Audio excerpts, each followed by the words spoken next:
Good evening readers, it's Tilly here from Tilly's Shelf, and today I'm going to be doing my second unscripted review of 2019. So as I said in my last video, I want to do these kind of like reviews that are easy for me to sort of set up and film, but maybe less in depth than I would otherwise do. So the topic for this review is Moon Tiger by Penelope Lively, which was written in, probably should have checked this, there's a limit to how little you should script, I guess. 1987, and I believe it won the Booker Prize in that year. And I'm going to try to keep it really short today, and that should be a little bit easier because I finished this about a week ago now, so it's slightly faded from my memory, so I should have slightly less to say than for The Return of the Soldier. So Moon Tiger is essentially a life story for a woman called Claudia. It's a book with a sometimes overwhelming range of perspectives that takes us through Claudia's life. It starts off towards the end of her life with her in what one presumes is some kind of nursing home, and she announces that she would like to use the end of her life to write a history of the world, and that essentially is what this book becomes. It is about her life woven into other aspects of history, so there are a lot of moments where she can sometimes go a little bit on a tangent talking about aspects of history that in some way have a kind of a bearing on her own life. Claudia is the central perspective of the book, and we have parts from her that are in the first person, in what would be the present day of the book while she is dealing with her declining life, and parts that are in the third person with her reflecting back on her life but seeing herself as like a character. I suppose that's how I interpreted it. We also have parts that are from the perspective of other characters who were relevant to her life, for example her brother, and these are told from the third person. And as I was reading it, I wasn't sure quite how to interpret this, whether this is actually her brother Gordon's perspective as he was at the time, or whether it is elderly Claudia looking back and trying to imagine what Gordon would have been thinking. I think it is the former, just because in the present day of Claudia in this kind of hospice environment, there are also multiple perspectives there. So I think although Claudia is the kind of the thing that brings everyone together, there are supposed to be multiple perspectives in this book.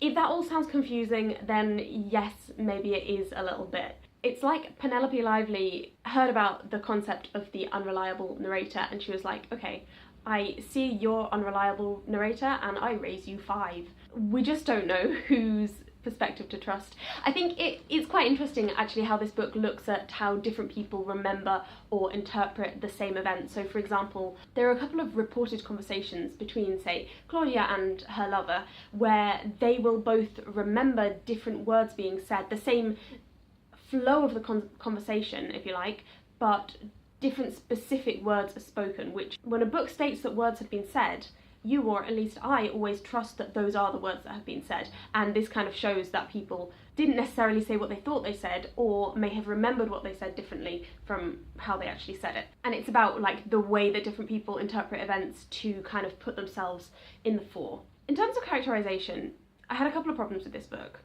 Firstly, I didn't particularly like Claudia. She is supposed to be this very kind of like confident and competent woman who kind of goes through her life like with great determination and force and power, and while I admired her, I didn't find her strictly believable or relatable. I don't need to find a character relatable to enjoy a book, and I did enjoy this book. Sometimes I think it's kind of important to have characters that you don't necessarily think that you would get along with if you met them in person. I don't really think I would get along with Claudia. I think I would find her quite intimidating, as a lot of the people around her do.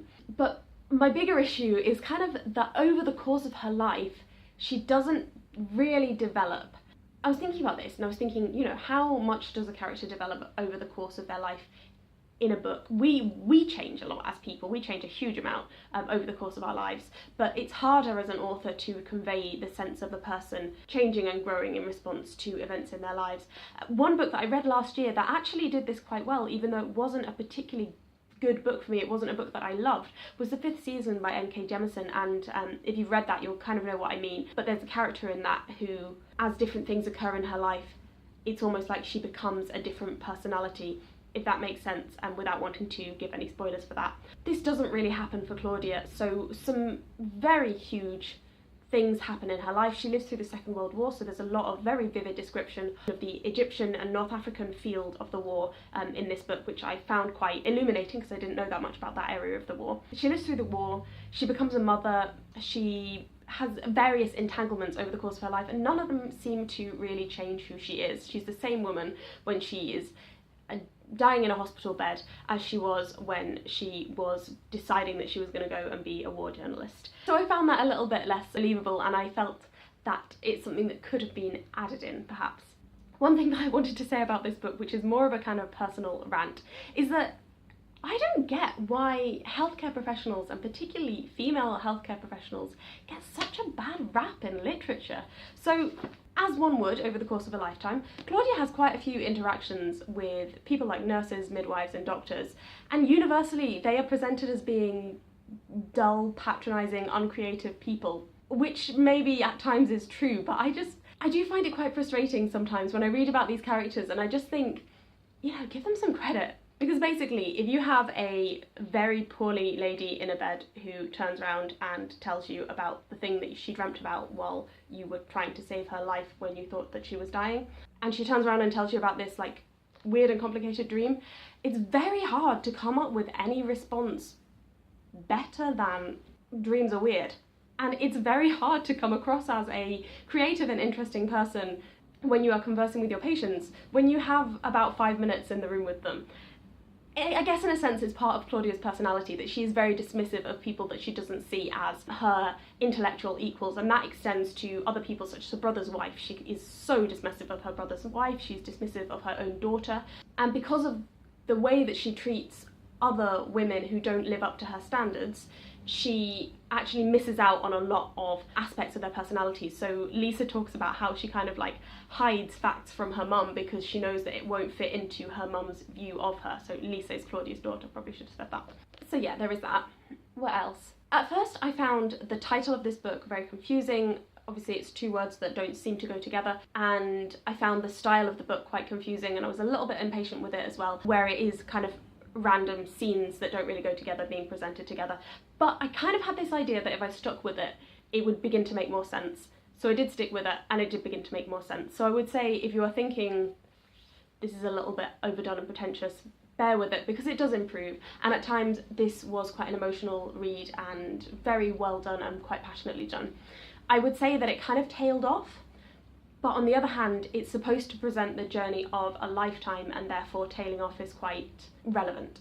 I guess another thing that was good about this book was it kind of had a secret that wasn't really a secret. It was kind of a bit of an open secret. In my copy, it kind of spoils it a little bit on the blurb so that you know what the secret is kind of going to be.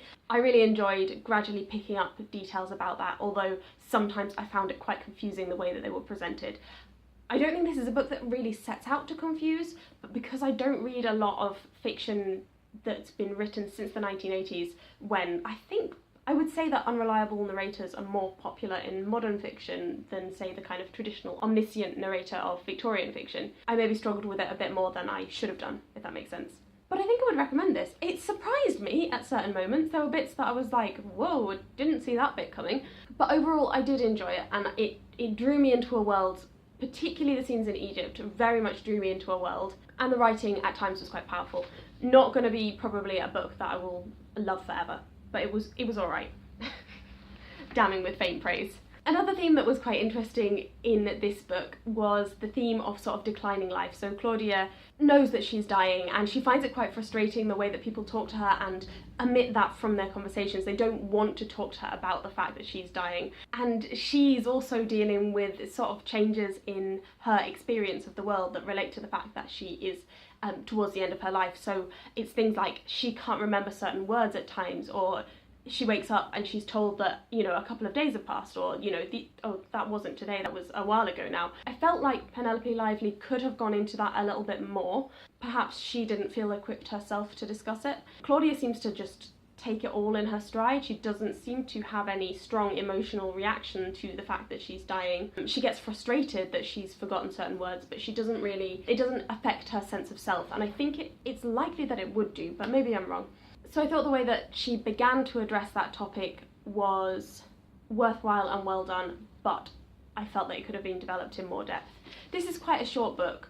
I think if I'd proofread this for Penelope Lively and told her, add in all of those things, and she'd agreed with me, which probably she wouldn't, it would be like maybe twice as thick. So I guess there's a benefit to being short and sweet, I suppose. If you've read this book or anything else by Penelope Lively, do let me know in the comments section, talk to me about it. Happy reading, and I'll speak to you soon. Bye!